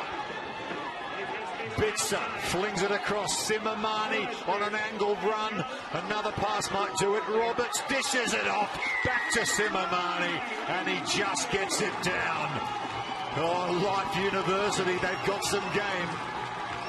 That is why it was so hard to call this, because the firepower of Life in attack is something special. Lindenwood's defense had been pretty solid, but just creaking there. There's too many threats. Can't give these guys possession in the right areas of the field, and that man's dancing feet just opening things up for his team. So often the difference maker, isn't he, for this Life University team, Falani Simamani. But here we go with the conversion. Julian Roberts. From Kapeli, Hawaii, and he nails it from out wide. That silky left boot of his. Here's another look at the score. It's this footwork that we're talking about. Bites in the players, and he gets the ball back. Roberts with the assist. And the try there for Life, getting it down. And as you do in sevens, once you score a try, you kick off. It's fallen on the side of Lindenwood. Ardrick the second. They've taken care of him, and it's daylight robbery out there. Gabolishvili has stolen it, and here comes Simamani off to the races. Lindenwood going for the steal. They won't win it. The Law brothers are there on hand, and here's Bitzer. So powerful, but again, they stop him just short of the line. Darius Law. Hoffman across to Simamani. There's space out there again for life. They're dominating this game at the moment, bossing it, and he's through Roberts under the posts. Life University have come to play in the gold medal match. Strong defence got them the sprint from Hardrick II, and then they leapt into action with their attack. Good patience in the 22 as well, not forcing it, stretching it wide, and then finally finding some space up the middle. And Roberts will convert his own try from right in front. 2 maximums, 14-0 life. And here they go from the edge, just stretching that defence. Finally gets it to Roberts, and it just opens up a little bit as a player, overcommits, maybe a tiny bit of blocking here on that spin, but nothing to obstruct properly for the referee to pull back, and that's a nice try for Roberts. Yeah, the captain's been relatively quiet by his standards in games this tournament, but it looks like in the big show, he has put his best suit on. And they lead at 14-0. Look at the chase on Williams. It's Bitzer again. He's absolutely everywhere. And here's Donovan Law looking for a third for Life University, trying to reach out. Almost there. Simamani will score another. It is one-way traffic, and it's in the direction of Life University. Lightning fast, they strike just off the restart, lose the ball, good turnover at the breakdown from Law. He gets inches from the line here, but doesn't overreach for the try, recycles, backs his team to get the score. Great composure in the 22 from Life, and the home crowd here for them is roaring. Yeah, they're from Marietta, just down the road. There's plenty of them in here on the near side. You can hear them. Conversion attempt this time from Bradley Crane, doesn't get there, but wow, what a start to this final from these boys. Donovan Law, as you said, really clever not to try and reach out himself, because that could have been called a double movement. He knew he had support in behind. The support's been there all day from Life. When they get in attack, they leap into action. Lots of work rate off the ball. Back down to Williams, juggles that one. 19-0. Still seconds in this first half. Roberts making the tackle on Daria Porter-Sanchez. Can Lindenwood find a way? This is how the game started, with Duncan Creer trying to get round on the outside of Bitzer, but his defence is just impenetrable right now, and the Live fans are loving it. They're leading 19-0 at half-time in the Cup final. We're back soon. Life is about the moments, the good and the bad, the big and the small. But sharing these moments has become messy and noisy. Until now, meet LifeKey. A new way to share in the moment with your closest friends and loved ones. With just a tap, LifeKey provides peace of mind and security without the distractions, and it never needs a battery or charging, so you can focus on the moments that matter most. Learn more at lifekey.co.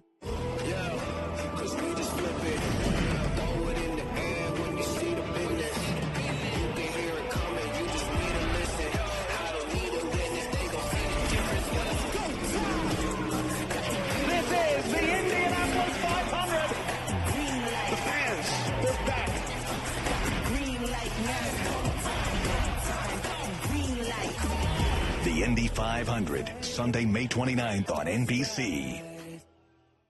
NBC Universal is amplifying AAPI voices. Because our voices can't be contained. And our voices are stronger. Together. AAPI amplified. Stronger together.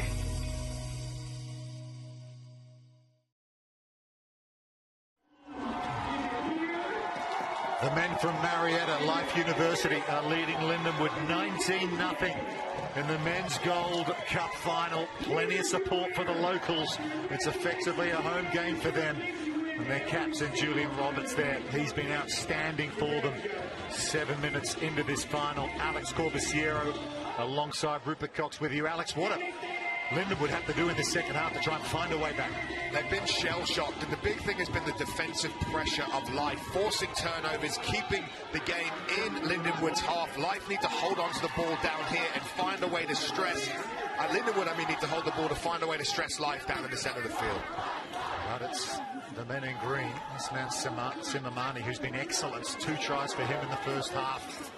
He's been absolutely bossing it. And here coming on the cut is the big Georgian, Galobishvili. And there's some possession for Lindenwood, but they're shoved over the sideline immediately, and Life will just go quickly.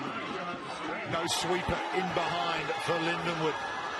They're on the chase. Williams getting back. The Welshman gets away from the chaser. Can he make something happen in transition? Decides to kick over Simamani, and he has the pace on him.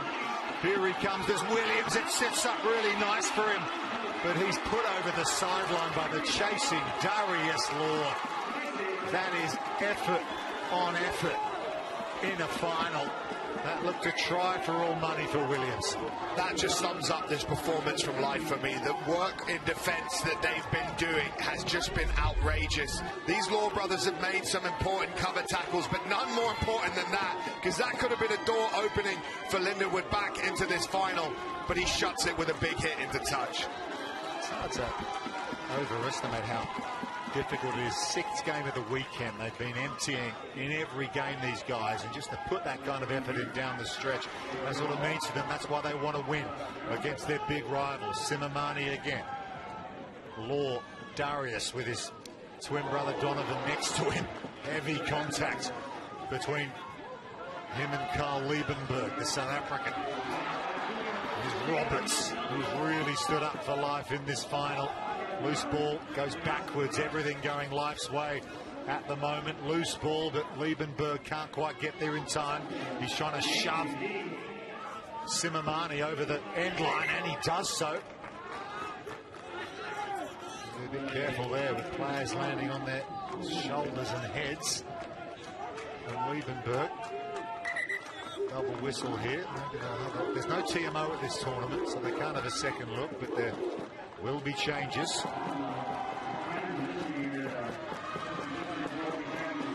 And this is a really strong attacking opportunity for Lindenwood. Centre field scrum, lots of players tied in. What will they do off of it? One player behind the scrum, one on each side, could go either way here and try and create an overlap.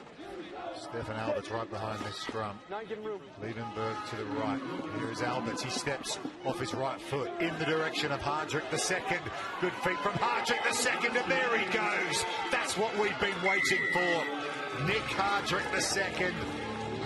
He has the feet. He has the speed to make the difference. Is it too late? It's gonna be close. Lots to climb for Lindenwood, but that's the right start as they get the kick in front of the post coming up here. But this just shows where the game's been going away from them, Rupert. When they're down here, they have the danger men to score tries. Switch the play here, give the danger man, it's 1-on-2. He doesn't matter, he has the footwork to score tries. But most of this game has been them in their own half, pressured by Life and giving the ball back. They need to keep possession down here and score fast to have any chance. Just over 3 minutes to go. Conversion successful. 19-7 is the score. Not impossible in rugby sevens. 3 minutes is a heck of a long time, but that's brilliantly won off the restart by Life. It was Donovan Law, and here goes Darius round the outside. He's reeled in just in time. Flicks it back, and it's over the sideline. Drop it. Drop it. Players just told to leave the ball alone. If they flicked it away, it'd be a yellow card. They've got to be careful. It'll be Lindenwood who throw the line out. Score here with this possession. They could be in business. Not over yet. Little conversation here going on between the Lindenwood players. Evan Williams Brilliant take off the restart from Life, wasn't it? Huge. This is everything. Lindenwood get this back, it's game on. One Law brother takes it, and then the other Law brother gets the pick and gets them down in the right area of the field. They're quite a combo, aren't they, those Law boys? But Lindenwood have possession. That's what they need. Alberts across to Liebenberg. Hardrick the second, looming, but Liebenberg sees a gap and goes for it. Can he get the hands free? Hardrick goes in and wins the breakdown. Here's Alberts. Alberts is clear. They're on the chase line. Can Alberts get there? Yes, he can. They're in Lindenwood. They've given themselves a chance. 19-12, kick to come, 7 points the difference. This ain't done yet, people. Don't go anywhere, because this game can turn upside down in a matter of seconds. Unbelievable work from Alberts to have the gas to get the finish there, but I really like the way Life chased him to the depth just to make sure this kick is hard. Williams from out wide doesn't make it. So it's 7 the difference. They need a converted try, Lindenwood, to take it to Golden Point. Even though he doesn't catch him, forcing him to put it down that far out makes it a very hard conversion, which makes it hard for his team to lose. Absolutely. Really, really important. A minute to go. Restarts are everything. The signal from Williams behind the back. Where's this one going? They need the ball. To Lindenwood. Not a bad restart, but it's fallen into the hands of Oren Bitzer for Life. Working the counter-ruck is Kian Darling. He's won it for Lindenwood. They're in business here. Here's Williams. Can they get it done? They need a converted try. There's the offload. Brilliantly picked up, it looked like, but there was a knock-on the floor. And now Life can wind down the clock and take themselves to victory. The tiniest of margins there. It was hard to even look like it went forward, but referee was in a good place to see it. But Kian Darling with the counter-up turnover. Unbelievable work. Well, here's a look at the last play. Did this one go forward? Looked like he picked that one up. Agreed, mate. MJ Spangenberg, the big man, got low. Tough call on Lindenwood. Life making changes, winding down the clock. This is smart down the stretch. They're in control. There might be a few more seconds on this. We might be in referee's time here.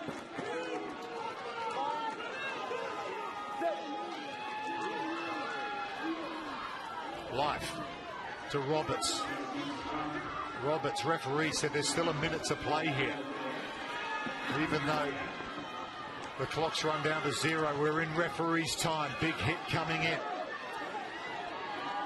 Darius Law. Here's Roberts again. He's got the experience and the wherewithal to close this one out. Bitzer straightens the attack to Simamani. Simamani with the loose pass. That's gone over the sideline. Could still be time for Lindenwood with the line out. Life player needs to let that one go. It's going to be a yellow card. Yes, it is, for Bradley Crane. So there'll be a power play to finish the Gold Cup final. Can Lindenwood do it? 7 down. They need a converted score to take it to Golden Point. Liebenberg. Hardrick the second. Back inside to Liebenberg. He flicks it in. Has that gone forward? Still alive for Lindenwood. Juggling the ball is Kian Darling. Jacobson around the outside of Bitzer. Needs to stay in field. Was Bitzer on his feet? Still on for Lindenwood. This has got to be the final play now. Tukande. Hardrick the second. Hardrick the second offloads the ball. He was almost there, Hardrick the second. Still on for Lindenwood. They've got a penalty. They tap and go quickly. They have to take it on the spot. They're almost there, but they need to score close to the post. Here's Williams. Darling. One pass might do it. They burst through and they score. It is Reese Smith who has scored for Lindenwood. And it is the conversion which will level this one up and take us to Golden Point. Unbelievable. I'm almost speechless, mate. What a final, playing to the end of the game. Josh Macy, head coach of Lindenwood's got to be proud of his players. They kept hold of the ball, and now we have one kick to tie it up and take us to extra time. Evan Williams from Cowbridge in Wales. Pressure. Kicks it straight through Williams. We're still going here. He levels it up, and we go to Golden Point. Wow, what a finish here. What a finish. Lindenwood, they just will not say no. Reese Smith take a bow, because if they ship that one more pass out, maybe they don't make the kick here, Rupert. But the dummy and gets it down, gives them enough of an angle to get that kick. We're going to extra time. Never say die attitude. Wow. Okay, keep it here, people. Don't take your eyes off this one. We are 19 each after regulation, so we go to extra minutes, and it'll be the first team to score any kind of point. That's either penalty, drop goal, or most likely try in rugby sevens. But it's anyone's game now, Alex. It comes down to one moment, one margin. You know, this is a final, but now extra time with a golden point. One mistake is going to cost you here. Who's going to make it first? Okay, let's go sideline. Abigastitis. What a match this is. How do you see this working out? What a match. 19 unanswered points, and the atmosphere is electric. You have the life fans, and then you have every other person cheering for Lindenwood. They want more. They're amped. They're up for this. It's going to be a huge finish. Yeah, they have come back from nowhere. As you say, they looked done at half-time, did Lindenwood, but wow, here we go. Golden Point. Life left to right now. Here's Williams, who iced the conversion to get them here. Can they find Hardrick II outside on the flank? He's got the gas. There he is. They got to him straight away, but he's well marshalled so far by Life. In danger of getting offside there at the break down the men in green. Williams again, he's been excellent, the Welshman, down the stretch in this one. Offload back to Williams, slightly difficult ball. That time for Dukande, breakdown in midfield. Liebenberg. Smith, who scored the try to get them here. Tries to get the stiff arm going again. Hardrick II to Williams. Lindenwood. So brilliant of them to come back to this stage, to give themselves a chance. They were gone at 19-0 down, but you'd expect nothing less from a rugby university such as them. They drove 12 hours to get here, Lindenwood, to play at this event. And of course, Life come from just down the road in Marietta. Penalty against Life. They're a long way from home still. Williams will just calm things down. They got the penalty. He'll kick to the sideline. Can't blame them. Can't blame it at all. Wants to get out of dodge in his own half, because Life's defence has really pressured them well. It's only been the penalties that have allowed them out there. And now they have an attacking opportunity to launch off this line out and try and get the golden point. It's great to have you on NBC Sports watching this captivating Men's Gold Cup final. What a finish to this tournament it has been. One final act to play out in this USA Rugby Sevens Collegiate Championship. Dukande. Liebenberg decides the kick. It's been charged down by Darius Law, and Darius Law scoops it up. Law off to the races. Can he get there? Yes, he can. And Life University have done it on Golden Point. The charge down from Law. Incredible finish. But Life have done it. They are champions in Georgia. That's what finals footy is about. That's what the game is rugby is about. Never say die, and the defence of Law there, regathering the ball and getting the try for his team. Life deserved this Men's Gold Cup Championship against their big rivals as well. They were taken to hell and back, but they found a way to get the W. Liebenberg went for the kick, chanced his arm, but Darius Law comes up with the big play in the big moment. And Liebenberg went for the chip there. He saw the space behind, but Law shut him down. Had the ability to gather it, which is always dangerous when you're at speed, but then he puts the hammer down and finishes it, and no one can get near him. One hand charge down. This pickup at speed as well. Very impressive. That's the difference between the two sides today. Darius off to law school maybe. Gets it done for Life University, 24-19 in an extraordinary gold medal match. What a perfect finish to this brilliant event this weekend. Thanks for your company wherever you've been watching. Life University are men's Gold Cup champions. Rupert Cox with you on behalf of Alex Corbusiero and Abby Gasidis. What a performance from Men's Life. We'll see you next year.